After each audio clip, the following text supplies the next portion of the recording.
Olá, sejam muito bem-vindos à segunda videoaula do curso de Agricultura Urbana Online. E o tema de fundo dessa aula são redes. Mas de que redes você está falando, Tchaski? A gente comentou que durante o curso presencial realizamos uma dinâmica onde cada participante representa um ser da rede da vida. E a partir dessa representação, notamos a sensibilidade que existe na teia da vida. Diferente de quando aprendemos na escola, que estamos no topo da pirâmide, percebemos que estamos integrados, de que somos um ator a mais que compõe esse teatro, essa obra-prima. Essa visão de pirâmide tem trazido muito sofrimento, muita violência à nossa mãe, a Pachamama. E essa violência vai ficando impregnada dentro do nosso ser e sendo expressa através das nossas ações.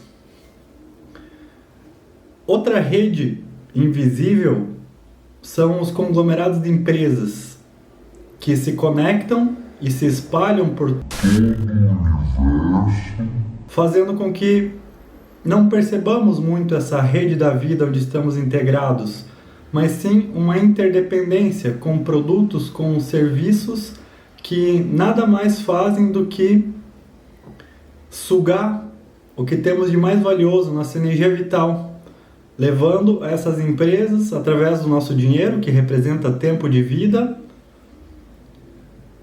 uma forma a mais de exploração.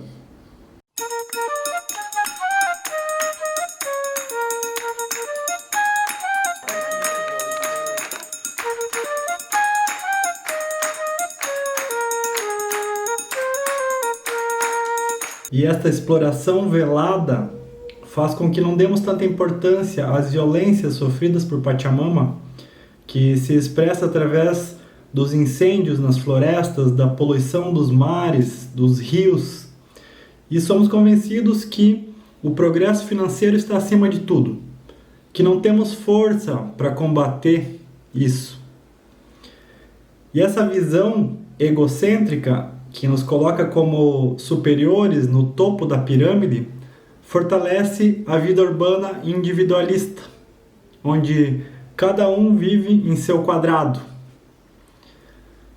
Será que não temos força para combater? Será que a partir do momento em que visualizamos a rede, a integração que temos com todos os seres, não podemos ganhar corpo e força para agir contra essas multinacionais? Existem muitas formas e a pandemia tem mostrado de que não precisam anos para que uma empresa quebre, mas sim que se corte o fluxo que leva o dinheiro nosso, o nosso tempo de vida para essas empresas. Então, uma das formas utilizadas por todo o planeta por ativistas para combater as multinacionais é o boicote. Então, vamos sugerir aqui algumas empresas para boicotarmos.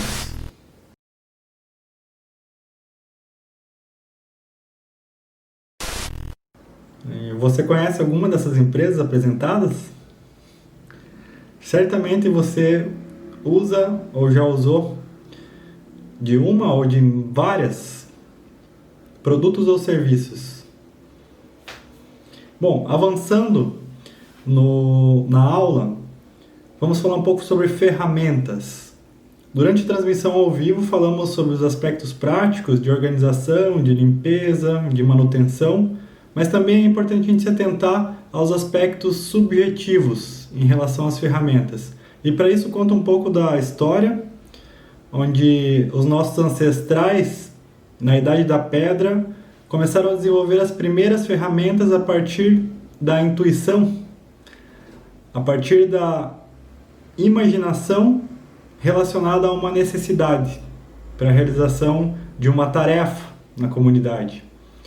E essa imaginação fazia com que, ao olhar ao seu entorno, as pessoas identificassem materiais que podiam ser utilizados, como pedras, como ossos, como chifres. E nesse trabalho de busca e criação, criou-se uma intimidade, né, com cada instrumento.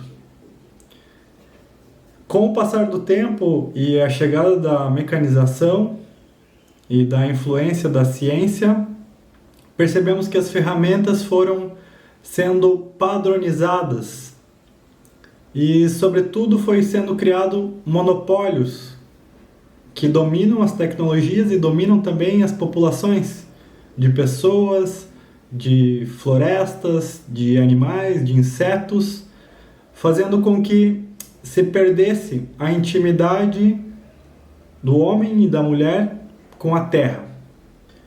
Eu estou falando de ferramentas de produção em larga escala. Mas, Tchaski, o que isso tem a ver com agricultura urbana? Não vamos ter uma colheitadeira, Massey Ferguson, trabalhando numa cidade, né? Claro que não. Mas o que essas empresas, através dessas ferramentas, impactam é sobre a cultura, né? De que as pessoas pensem que a agricultura só pode ser realizada de forma em monocultivo, em grandes terras, e isso vai fazendo com que a responsabilidade pela nossa alimentação, pela soberania alimentar, se perca. E que passamos a viver em dependência total dessas grandes empresas. Certo, Tchaski? E qual é a sugestão?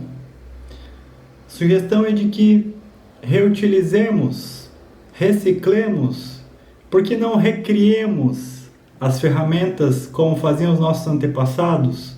E através desse vínculo íntimo com nossa imaginação e com a necessidade, possamos resgatar também esse vínculo íntimo com a Madre Tierra.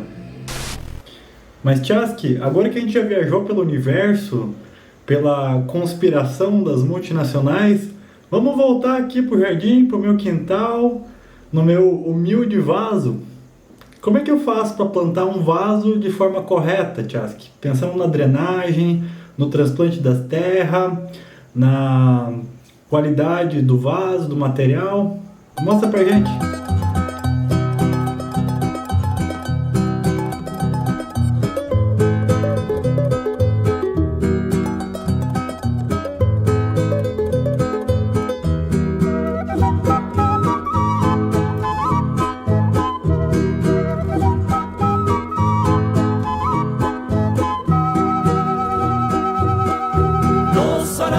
Los sembríos, las cosechas y su amor dan al indio en este mundo alegría en su dolor, dan al indio en este mundo alegría en su dolor.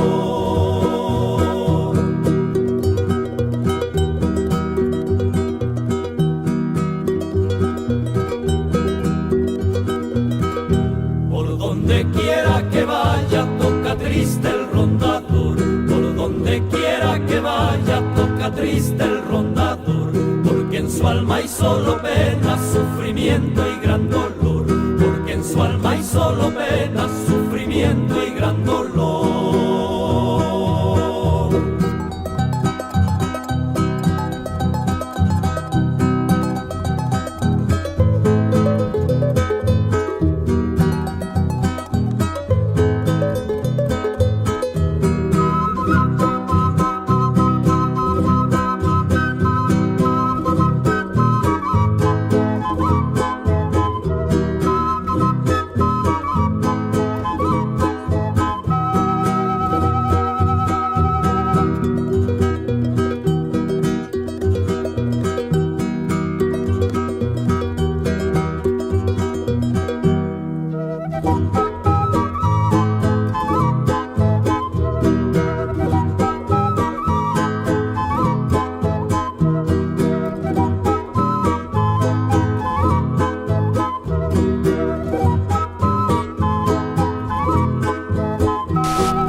Massa, Tchaski.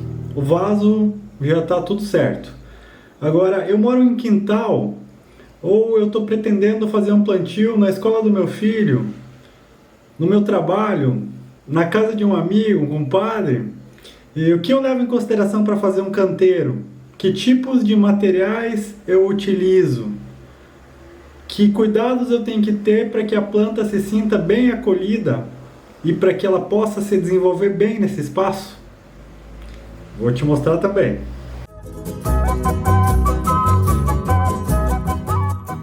E veja que interessante esse modelo de canteiro elevado, feito com materiais reciclados, apoiados em troncos de árvore, que especialmente para pessoas mais velhas permitem acessibilidade, para que as pessoas não precisam se abaixar para fazer o cultivo, para fazer o cuidado das plantas, para fazer a colheita.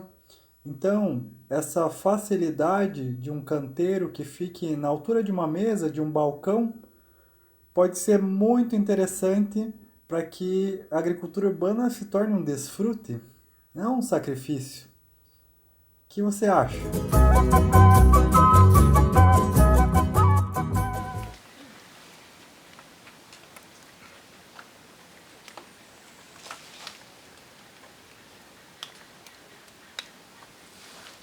Então aqui é mais uma forma de reciclar, né, de reaproveitar os produtos.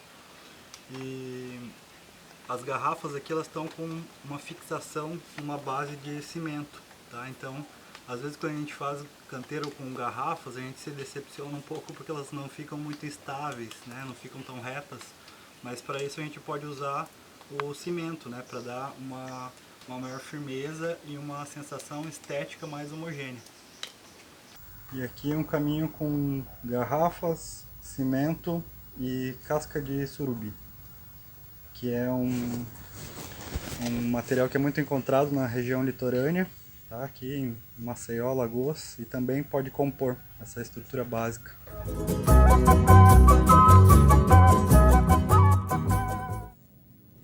E aqui a gente tem um canteiro feito com uma base de troncos de madeira, tá? Nas cidades às vezes não é tão fácil encontrar, mas encontra-se, tá? Às vezes o pessoal está fazendo podas mais drásticas e a gente consegue encontrar. Então é interessante o canteiro de madeira porque ele vai com o tempo apodrecendo, tá? E nesse apodrecimento ele vai soltando os nutrientes para as plantas, tá? Além disso, a umidade fica concentrada neles e vai sendo entregue para as plantas gradativamente, tá? Fazendo com que elas tenham uma maior autonomia com a água.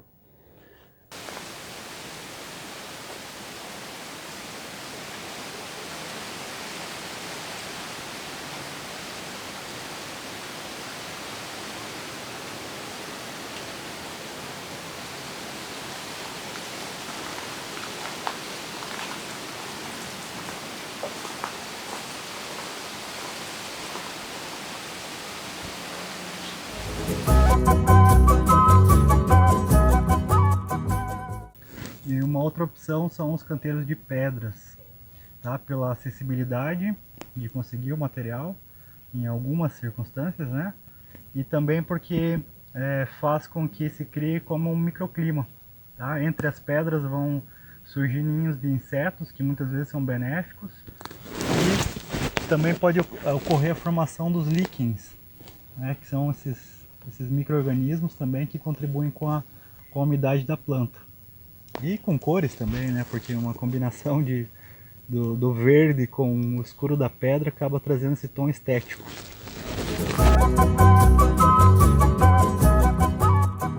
E também um canteiro feito com telha, tá? Um material muito bom, fácil de encontrar, com preço acessível, tá? E assim como o vaso de barro, ele tem a capacidade de absorção da água. Além disso, quando a gente coloca, seja com garrafa, seja pedra, tijolos, uma composição na lateral do canteiro normalmente é estrutural também, tá? Com a intenção de fazer com que a matéria orgânica depositada dentro não saia tão fácil.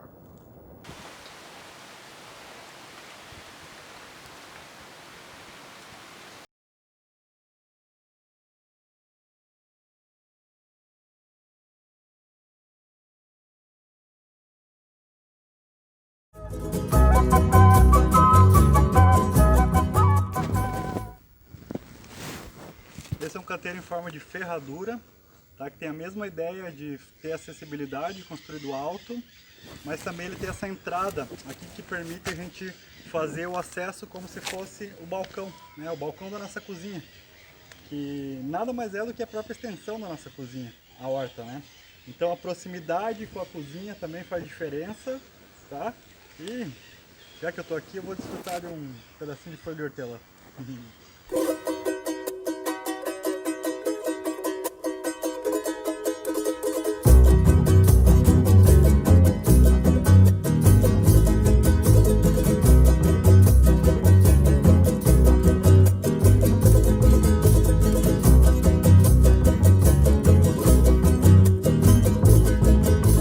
Sisi macai kuni nyanyitai macai kujanila. Sisi macai kuni nyanyitai macai kujanila. Macai kujanila nyanyitai makayawan kita. Macai kujanila nyanyitai makayawan kita.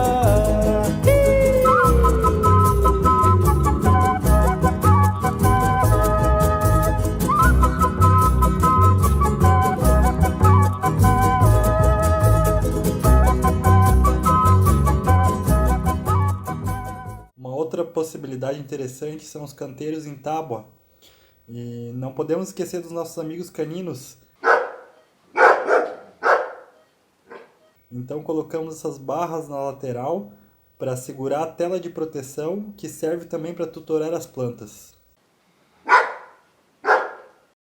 Para construir esse canteiro com tábuas usamos também barras de madeira, pregos ou parafusos. E veja como as plantas gostam desse espaço que forma como um microclima, onde convivem juntas ervas medicinais, flores, frutos, todos em perfeita harmonia. Olá, a gente está aqui no quintal agora para colocar em prática a construção do canteiro. Tá? É uma das formas de fazer um canteiro, tá? A gente vai usar alguns tijolos, terra e material para cobertura de solo, tá? Então, a primeira coisa que a gente faz antes de preparar o canteiro é avaliar o espaço, tá? Então aqui a gente tem um espaço pré-definido por outros elementos. Então aqui tem uma árvore, aqui tem outros canteiros, tá? Aqui atrás uma espiral. Então a gente tem mais ou menos uma dimensão, tá? Do espaço onde a gente tem para construir esse canteiro. Para definir o desenho, o que a gente vai levar em conta? A gente vai levar em conta o espaço para caminhada, tá? Que a gente tem que ter um espaço mínimo para transitar em volta, para fazer a colheita, né? Então o espaço mínimo é pelo menos uns 40 centímetros, certo? Depois que a gente avaliar o espaço, a gente pode pensar no formato, tá? O formato dos canteiros variam com o nosso gosto, né? Dá para brincar, dá para fazer quadrado, coração, peixinho. Tá? Aqui nesse caso a gente vai fazer um canteiro redondo, tá? Para entrar em harmonia com o que já está. Aqui temos um canteiro redondo, temos uma espiral, então vai ser um canteiro redondo. Depois disso a gente vai avaliar os matos que estão aqui, tá? O mato, o capim, né? As plantas indicadoras, e vai fazer uma limpa. Esses são os blocos que a gente vai utilizar para a construção do canteiro e se encontra facilmente em qualquer cidade, com o custo em torno de 30, 40 centavos a unidade. E essa é a terra que a gente vai utilizar, já está equilibrada com uma parte de areia, outra parte de argila e com uma consistência macia, que é favorável para o plantio de sementes e transplante de mudas. E aqui a folha seca, que vai ser utilizada como cobertura de solo para prevenção de doenças e para manter as plantas mais úmidas. Então, depois do espaço definido, vamos capinar um pouco das tiriricas que estão por aí para que elas não invadam o canteiro, pelo menos uma tentativa para que não invadam. E com a participação do meu companheiro Caetano, que queria brincar de Lego, decidimos que o canteiro não ia ser mais redondo, mas sim em forma de ameba. E ir colocando os tijolos é tão divertido quanto montar um Lego, com os formatos, com as cores.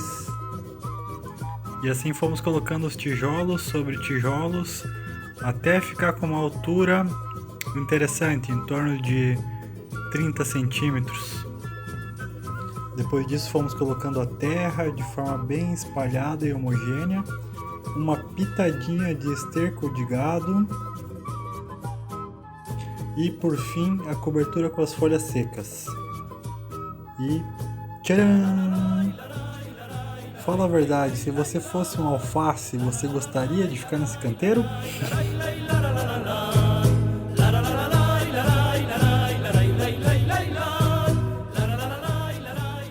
E para o Caetano, com exceção da hora do almoço, o momento do plantio é o mais especial, onde com as mãozinhas pequeninas, ele sabe que depois que colocamos o humus de minhoca ao substrato, a plantinha estará pronta para ir à terra e receber os cuidados de Pachamama. E quando transplantamos as plantas de um vaso para um canteiro, é interessante colocarmos um ninho com fibra de coco ou com outro capim, que serve como tutor para que a planta, em caso de chuva, não caia com suas folhas e galhos até a terra, fazendo com que apodreça ou pegue um fungo, e ao mesmo tempo se torna uma proteção das raízes contra os raios de sol mais intensos. Veja como a gente posiciona essa fibra. Com carinho, com cuidado, como se fosse um ninho.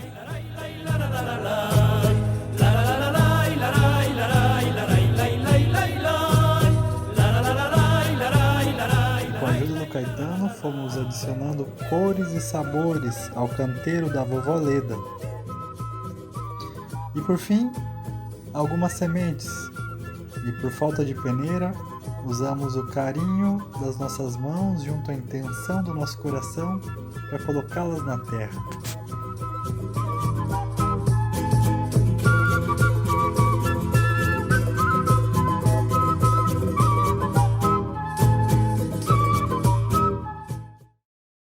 E antes de guardar as ferramentas, não se esqueça: as plantas adoram tomar um bom banho depois que são transplantadas.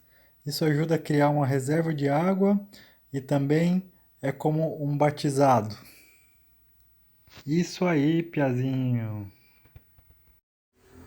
E assim, depois de uma tarde de trabalho e diversão junto com o Caetano, concluímos o canteiro da casa da vovó Leda e finalizamos essa aula. Até a próxima!